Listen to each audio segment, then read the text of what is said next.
जय श्री राम दोस्तों, आप सभी का मेरे इस YouTube चैनल में हार्दिक स्वागत है। हिंदू पंचांग के मुताबिक साल के तीसरे महीने यानी कि ज्येष्ठ माह का महीना आता है। धार्मिक दृष्टि से ज्येष्ठ का महीना सनातन धर्म को मानने वालों के लिए बहुत ही महत्वपूर्ण माना जाता है। ज्येष्ठ माह की शुरुआत 6 मई से हो चुकी है और ये 4 जून तक चलेगा। इस महीने में गर्मी अपने चरम पर होती है। सूर्य और तेज प्रकाश की किरणें के कारण नदी और तालाब सूखने की कगार पर पहुंच जाते हैं। इसी वजह से इस माह में जल का भी विशेष महत्व होता है। धार्मिक मान्यता के मुताबिक ज्येष्ठ माह में पवन पुत्र हनुमान और भगवान सूर्य देव जी की पूजा उपासना और वरुण देव जी की विशेष उपासना की जाती है। वरुण देवता जल के देवता माने जाते हैं, तो वही सूर्य देव अग्नि की और पवन पुत्र हनुमान कल युग के देवता माने जाते हैं। इसीलिए ज्येष्ठ का महीना बहुत खास माना जाता है। इस महीने में किए गए पूजा पाठ और व्रत और दान धर्म करने से ग्रह दोष से मुक्ति मिलती है। इतना ही नहीं, इस महीने में निर्जला एकादशी, गंगा दशहरा, वट सावित्री व्रत और नारद जयंती जैसे पर्व मनाए जाते हैं। और इस महीने में ही पवन पुत्र हनुमान जी और भगवान राम जी की भी विशेष मुलाकात हुई थी। दोस्तों, आज मैं आपको इस वीडियो में ज्येष्ठ मास में सुनी जाने वाली कहानियों में से एक केला सींचने की कहानी सुनाने जा रही हूँ। तो चलिए वीडियो शुरू करते हैं। दोस्तों, अगर आपको हमारी ये वीडियो अच्छी लगी हो तो लाइक और शेयर करें और चैनल को सब्सक्राइब करना ना भूलें और कमेंट बॉक्स में ओम नमो भगवते वासुदेवाय अवश्य लिखें। तो चलिए वीडियो शुरू करते हैं। एक गांव में एक गरीब औरत रहती थी। वह अपने बेटे के साथ रहती थी और उसके पति की मृत्यु हो चुकी थी। वह बहुत ही गरीब थी और वह मेहनत मजदूरी करके लोगों के घर में काम करके अपने और अपने बेटे का पालन पोषण करती थी। और कुछ समय व्यतीत होने पर जब उसका बेटा कुछ बड़ा हुआ और वह अपने घर के हालात समझने लगा, तो एक बार की बात है, वह अपने काम से घर लौट रहे थे। तो घर के रास्ते में वहां पर एक विष्णु भगवान जी का मंदिर था और उन्होंने मंदिर में झांक कर देखा तो वहां पर सत्यनारायण भगवान जी की पूजा हो रही थी। तो बेटा देख कर कहने लगा, माँ आओ, हम भी सत्यनारायण भगवान की पूजा अर्चना करें और उनका भजन करें। लेकिन माँ ने मना कर दिया, नहीं बेटा, हमारे पास पैसा नहीं है और वहां पर हम पंडित जी को दक्षिणा क्या देंगे। तो बेटा जिद करने लगा, तो उसकी माँ उसको मंदिर में लेकर चली गई। वहां पर उन्होंने सत्यनारायण भगवान की पूजा देखी और एक कोने में जाकर बैठ गई और वहां पर विष्णु भगवान की पूजा आरती देखने लगी। और सब लोग वहां पर कीर्तन कर रहे थे और सब लोग बहुत ही खुश थे। पर वह एक जगह चुपचाप कोने में उदास बैठी थी। तो वहां पर ब्राह्मण जी ने उसको कई बार देखा। तो उन्होंने पूजा भजन कीर्तन खत्म होने के बाद जब वह प्रसाद बांटने लगे, तो ब्राह्मण जी ने कहा कि बेटी, तुम इतनी उदास क्यों बैठी हो? अगर कोई समस्या है तो मुझे बताओ। तो वह कहने लगी कि बाबा, मैं कथा सुनने के लिए तो आ गई, पर भगवान को और आपको दक्षिणा देने के लिए मेरे पास एक भी पैसा नहीं है। मैं बहुत ही गरीब हूँ। ऐसा कहते हुए उस औरत ने अपनी सारी व्यवस्था ब्राह्मण देवता को बताई। तो ब्राह्मण देवता बोली कि बेटी, तुम उदास मत हो, भगवान सबकी सुनते हैं तो वह तेरी भी सुनेंगे।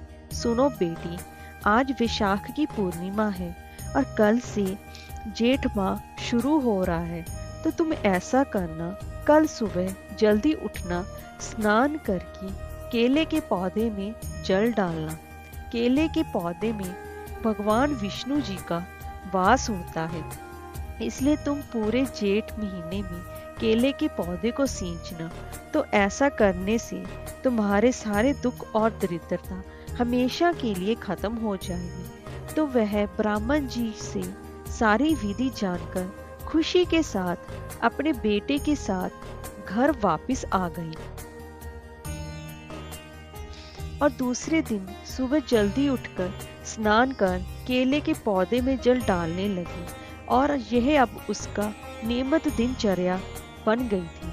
और इसके साथ ही वह रोज घी का दीपक भी जलाती और चढ़ावे के रूप में थोड़ी सी चने की दाल और गुड़ चढ़ाती। इस तरह करते हुए उसे सालों बीत गए, पर उसने अपना नियम वैसे का वैसा ही रखा।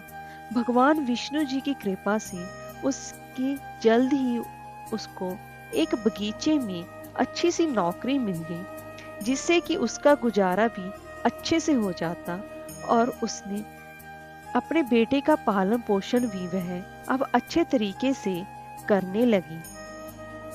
भगवान विष्णु जी की कृपा से उसका बेटा अच्छा पढ़ लिख कर एक बड़ा आदमी बन गया। अब माँ बेटा दोनों बहुत ही खुश रहते और उसकी माँ हर रोज केले के वृक्ष को जल से सींचती और घी का दीपक जलाना ना भूलती। ऐसा करते करते एक दिन उसके बेटे की सगाई भी हो गई और जल्दी उसका विवाह भी हो गया और फिर बहू भी घर में आ गई। सब खुश रहने लगे। कुछ समय पश्चात बहू को लगने लगा कि यह पूजा पाठ तो सब ढोंग है, क्यों बेफालतू का खर्चा करना है। जब उसकी सास बेफालतू भी खर्चा करती रहती है, उसने सोचा कि अगर मैं खुद से कहूंगी तो वह कभी नहीं मानेंगी और मैं खुद उनकी नजरों में बुरी बन जाऊंगी। इससे तो अच्छा है कि मैं उनके बेटे से ही कहलवा दूं कि ये फालतू के ढोंग ना करें और बंद कर दें और घी की बर्बादी ना करें। तो उसी शाम को बहू ने अपने पति से कहा कि तुम अपनी माँ से कह दो ये फालतू के ढोंग करना वह बंद करे और घी की बर्बादी भी ना करे, ना ही दीपक जलाए। इतनी महंगाई हो गई है, क्यों फालतू का खर्चा करना है। दीपक ही तो जलाना है, वो तेल से जला लेंगी, क्या जरूरत है, इसमें कोई समस्या नहीं होगी। तो उसके पति ने कहा मेरी माँ तो मेरी समझ से पहले ही घी का दीपक जलाती है और मैं उनको मना नहीं करूंगा। तो उसकी पत्नी ने कहा तुमको मना तो करना होगा, तुम मना करते हो तो ठीक है, नहीं मैं खुद ही मना कर दूंगी। बेटे ने सोचा कि बहुत बेइज्जती करेगी, बेफालतू का घर में तमाशा होगा, इससे अच्छा है कि मैं ही अपनी माँ को समझा दूंगा। तो बेटा अपनी माँ के पास गया और कहा माँ इतनी महंगाई हो रही है, आपको अगर दीपक ही करना है तो आप तेल से कर दिया करो, घी की क्या जरूरत है। तब अम्मा ने कहा कि बेटा जब मैं मेहनत मजदूरी करती थी तब भी घर में कोई कमी नहीं थी, अब तो इतना बड़ा आदमी हो गया, क्या एक दीपक में घी डालने से तो घर में घी की कमी हो गई है। चलो ठीक है बेटा, जैसा तुमको ठीक लगे मैं वैसा ही कर दिया करूंगी कि मेरे जीवन में तेरी खुशी से बढ़कर और कुछ भी नहीं है। तो दूसरे दिन माँ तेल का दीपक लेकर जाने लगी, तो बहू को ये भी रास नहीं आया। 2-3 दिन ही बीते थे कि उसने तेल और घी के डब्बे अलमारी में रख दिए और उन पर ताला लगा दिया। तो दूसरे दिन सास ने पूछा कि बहू तेल कहाँ है, मुझे दीपक लगाना है और फिर घर आकर भोजन भी करना है। बहू ने बोला माँ जी ये फालतू का ढोंग करना बंद कीजिए, ऐसा कुछ नहीं होता और ये पूजा पाठ करने की भी कोई जरूरत नहीं है, ना ही कोई दीपक लगाने की, चुपचाप अपना भोजन कर लीजिए। तो सास ने कहा कि ठीक है बहू, तुम मेरा भोजन मेरे कमरे में पहुंचा दो। तो सास अपने कमरे में रूखी सूखी रोटी ले आती, पर वह खाना नहीं खाती थी। जब रात को बहू और बेटा सो जाते तब उन रोटियों को वह बाहर जाकर गाय को दे आती। तो ऐसा करते करते 2 दिन बीत गए। एक दिन जब सब बेटा सो गए तब वह बाहर जाने की लगी गाय को रोटी खिलाने के लिए। तब वह देखती है कि बहू और बेटे के कमरे से जोर जोर से आवाजें आ रही थी। बहू अपने पति से कह रही है कि तुम तो कहते हो कि तुम्हारी माँ का नियम है कि वह विष्णु भगवान की पूजा किए बिना, घी का दीपक लगाए बिना भोजन नहीं करती। आप देखो 3-4 दिन हो गए हैं, तुम्हारी माँ बहुत अच्छे से भोजन करती है। ये फालतू के ढोंग हैं, मैं तुम्हारी माँ को अच्छे से जानती हूँ। उसके बेटे ने कहा कि मेरी माँ के बारे में तुम कुछ भी ऐसा वैसा मत कहो। मेरी माँ का नियम था जो कि तुमने तड़वा दिया। अब मैं इस बारे में और कोई भी बात नहीं करना चाहता। यह बात जब बुढ़िया माई ने सुनी तो वह चुपचाप गाय को रोटी देकर अपने कमरे में आकर रोने लगी और रोते रोते वह सो गई। तो सपने में उसे विष्णु भगवान दिखाई दिए। तूने बोला कि उन्होंने बोला कि आप सो रही हैं या जाग रही हैं? तब बुढ़िया माई बोली, नहीं महाराज, मैं जाग रही हूँ। तो वह बोले कि क्या बात है, तुम इतने दिनों से मेरी पूजा करने नहीं आती? तो बुढ़िया बोली, कैसे आऊंगी आपके पास भगवान, मेरे पास तो दीपक जलाने के लिए घी और तेल कुछ भी नहीं है। तो विष्णु भगवान ने कहा, तुम्हें निराश होने की कोई भी जरूरत नहीं है, तो तुम सिर्फ केले के पेड़ के पास आ जाना, तुम्हें वहीं पर सब कुछ मिल जाएगा। इतना कहकर विष्णु भगवान अंतर ध्यान हो गए। तब बुढ़िया माई की आंख खुली और वह इधर उधर देखने लगी, तो उसे वहां पर कुछ भी दिखाई नहीं दिया। सुबह उठकर बुढ़िया ने वैसा ही किया जैसा उसने रात को सपना आया था। सुबह जल्दी उठकर स्नान किया और केले के पेड़ के पास जाकर वहां पर बैठ गई। और वहां पर उस बुढ़िया ने देखा कि एक घी का दीपक पड़ा है और उसमें बाती भी है, वह बिना जले हुए है। और वह सोचने लगी शायद किसी का हो तो वह आने ही वाला हो। केले के वृक्ष से आवाज आई कि बुढ़िया माई, ये तुम्हारे लिए है, तुम दीपक जलाओ, कथा करो और भोग लगाओ, फिर घर जाकर तुम भोजन कर लेना। इतना सुनते ही बुढ़िया माई बहुत खुश हुई। फिर बुढ़िया माई ने केले के वृक्ष को सींचा, वहां पर दीपक जलाया, कथा कही और प्रसन्नचित होकर अपने घर वापस आ गई और खुशी खुशी भोजन कर लिया। अब उसका तो ये रोज का नियम बन गया था। वह सुबह जल्दी उठती, स्नान करती, सीधा केले के वृक्ष के पास वहां पर पहुंच जाती। वहां पर केले के वृक्ष को पूजा करती, कथा कहती और भोग लगाती और घर वापस आ जाती। फिर एक दिन की बात है, उसकी बहू के भाई और भाभी घर में आए हुए थे। तो उसने सोचा कि आज मैं हलवा बनाऊंगी। तो वह रसोई घर में गई और अलमारी का दरवाजा खोला तो उसमें घी का डिब्बा निकाला, तो उसमें आधा ही घी था। उसे देखकर वह अपने पति को बुलाने गई, कहा कि तुम्हारी माँ ने घी चुरा लिया है। उसका बेटा बोला, तुम ऐसा मत बोलो, मेरी माँ घी नहीं चुरा सकती, ताला तो तुमने ही लगाया था, तो फिर मेरी माँ कैसे घी चुराती? मुझे नहीं पता, तुम्हारी माँ ने ही की है चोरी। एक बार मैं अपने भाई और भाभी को खाना खिला दूं, उनको उनके घर भेज दूं, और कल से मैं तुम्हारी माँ की निगरानी करूंगी वो कैसे घी चुराती है। वह दूसरे दिन वहां पर निगरानी करने के लिए बैठ गई, पर उसकी माँ तो वहां अलमारी के पास आ ही नहीं। तब दूसरे दिन बुढ़िया माई ने स्नान किया, स्वच्छ वस्त्र पहने और वह केले के वृक्ष के पास जाने लगी। तो वह दोनों पति पत्नी पीछे पीछे उनके जाने लगे। वहां पर उन्हें देखा कि दीपक तो पहले से ही वहां पर पड़ा है और उसके अंदर बाती लगी हुई है। तो बुढ़िया माई ने दीपक जलाया और अपनी पूजा करने लगी।